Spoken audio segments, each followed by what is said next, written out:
was meant for your listening pleasure. Outside, gray clouds were competing with the sun for the sky.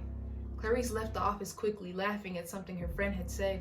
Theo envied the other girl for whatever she had said that was so funny.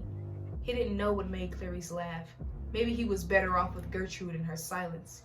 The girls walked down the ramp. Clarice was wearing a moss green cardigan, colorfully striped blouse, and she lit up a menthol cigarette, which she smoked until she got to the metro.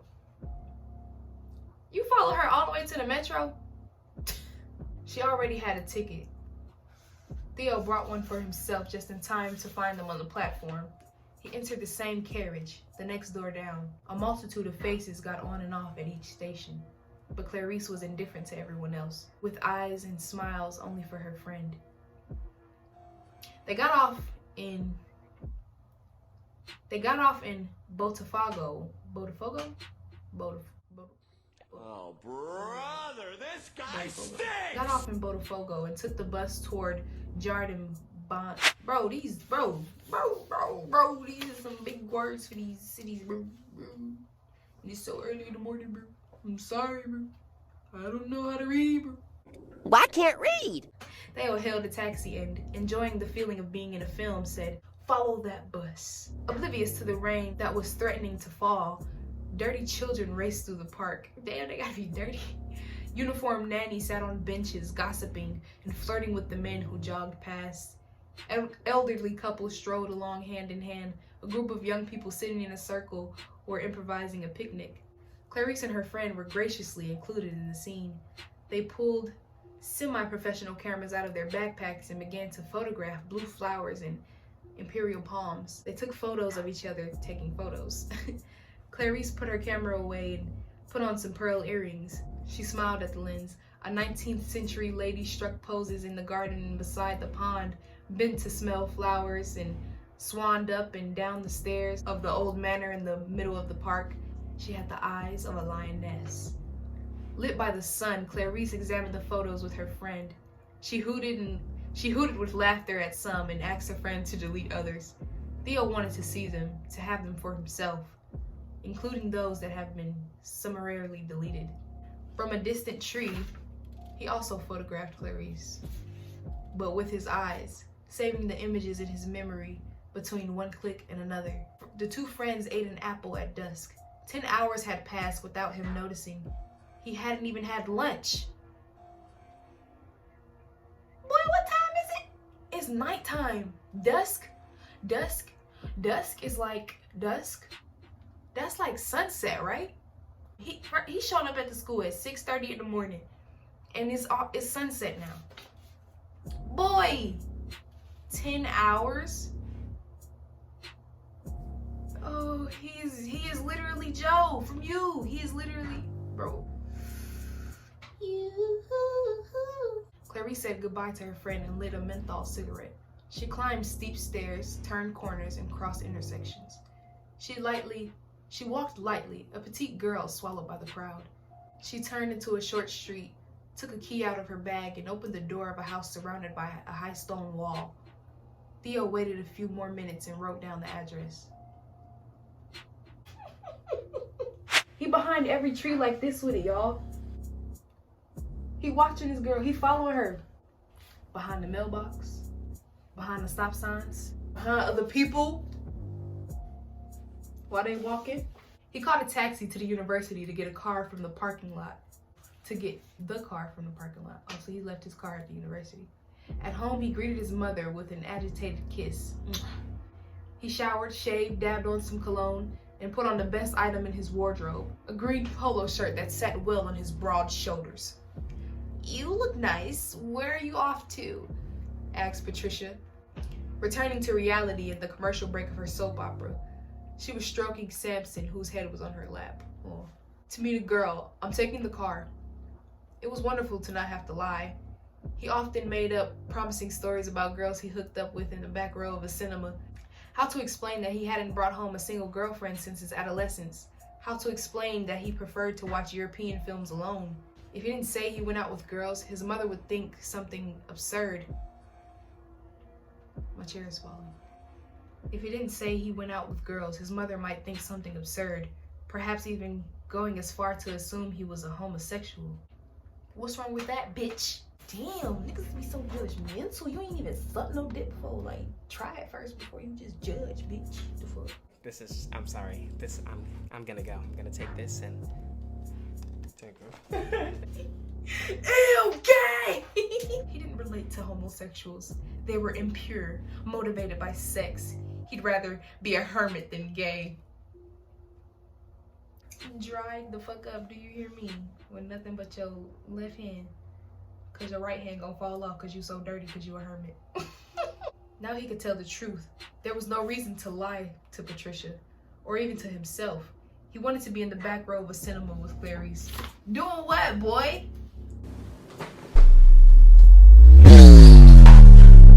He nasty. This nigga, bro. She had kissed him at the barbecue. Why stop? He had become a hostage of that sneaky stolen kiss. He wasn't the invader, but the invaded, and he didn't want to just discover, but to be discovered. He loved Clarice.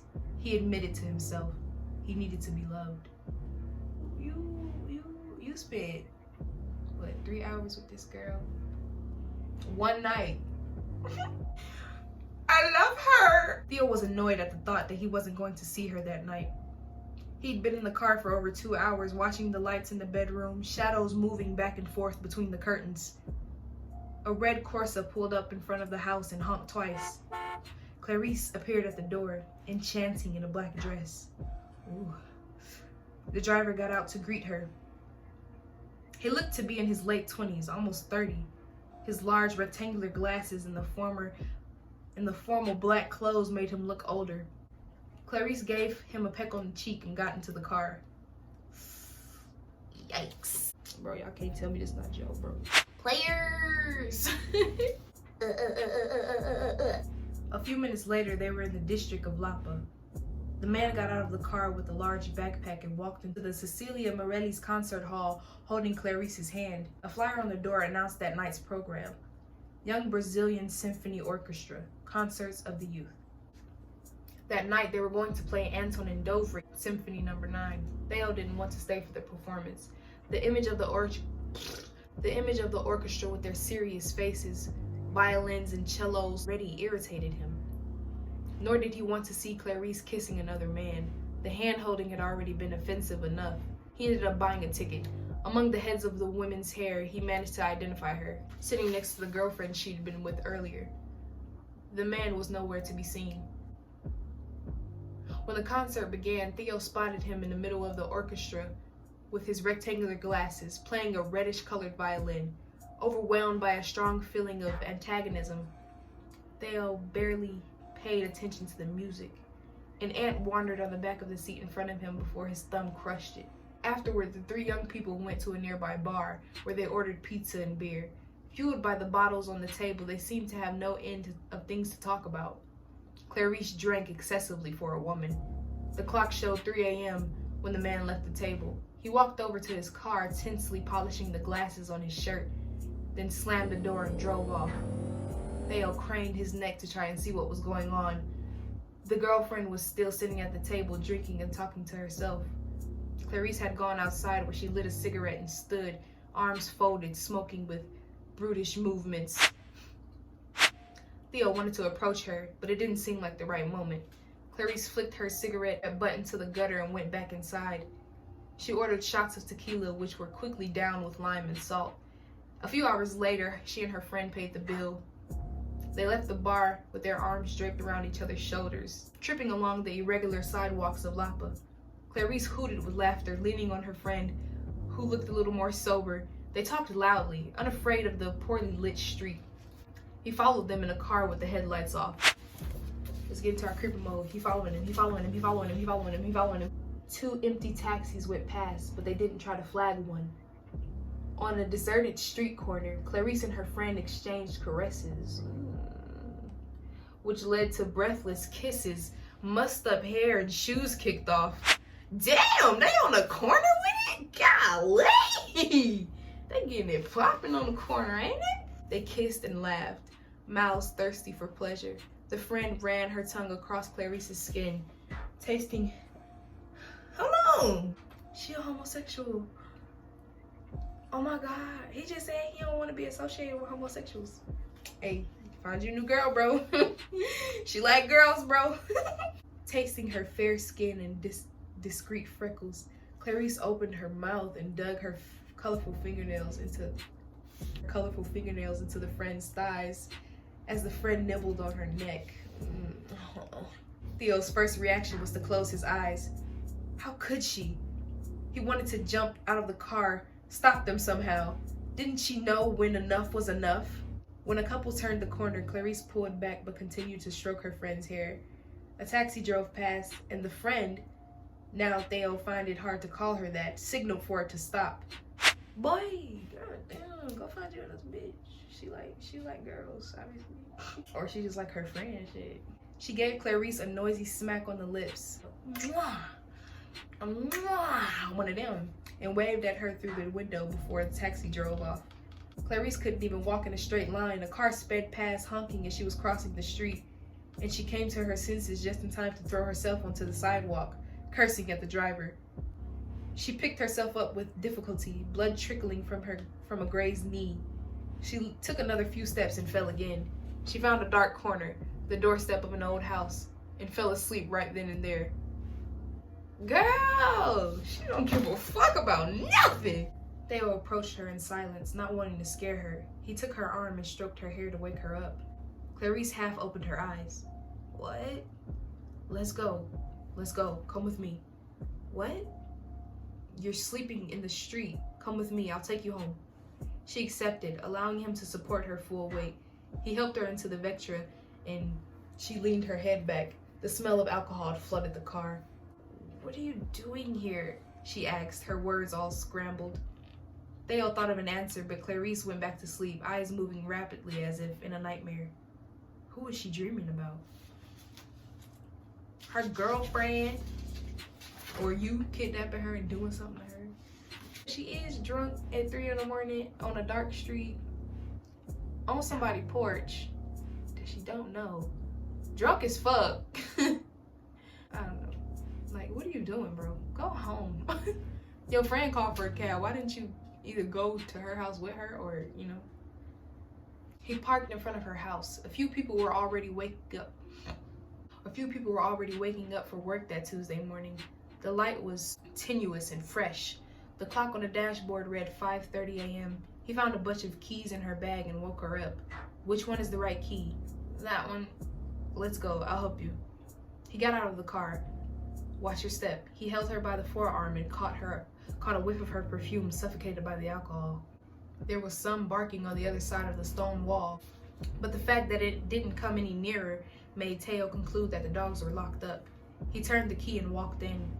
Clarice was incapable of walking without falling. She moaned when he turned on the light. Her hair was disheveled, her dress rumpled. Theo helped her lie down on the sofa in the living room. The room was enormous, with a wooden dining table and furniture, shelves and shelves of legal books, and a very large TV. Where's the kitchen? Clarice closed her eyes, wrapped in a throw blanket on the sofa. Who are you? What are you doing here? Wait a minute. Who are you? The woman who had just walked in the room was tall, slim, and somewhat desperate looking. She was wearing a burgundy robe. I'm just trying to help, said Theo. She isn't well. The woman sat down on the sofa. She stroked Clarice's forehead, feeling her temperature. Well, she's drunk, that's for sure. What have you done with my daughter? I didn't do anything. I didn't even drink. I found her on the street by chance. Where's the kitchen? Why do you want to know? We should give her something sweet. Clarice's mother eyed him suspiciously. She patted her daughter's cheeks, but she was unresponsive. She hit her with one of these. She's in a terrible state. It might be an alcoholic coma. It'll help if she ingests some glucose. Are you a doctor by any chance? Medical student. What's your name? Theo. I'm Helena, her mother. You can go now. I'll take care of this. Helena took Clarice by the arm, lifting her up. If you need it, I can help. That won't be necessary, thank you. I know Clarice. Helena stopped and stared at him. Oh, so you two are friends? He struggled to find the right word. He's my boyfriend, Mom, slurred Clarice.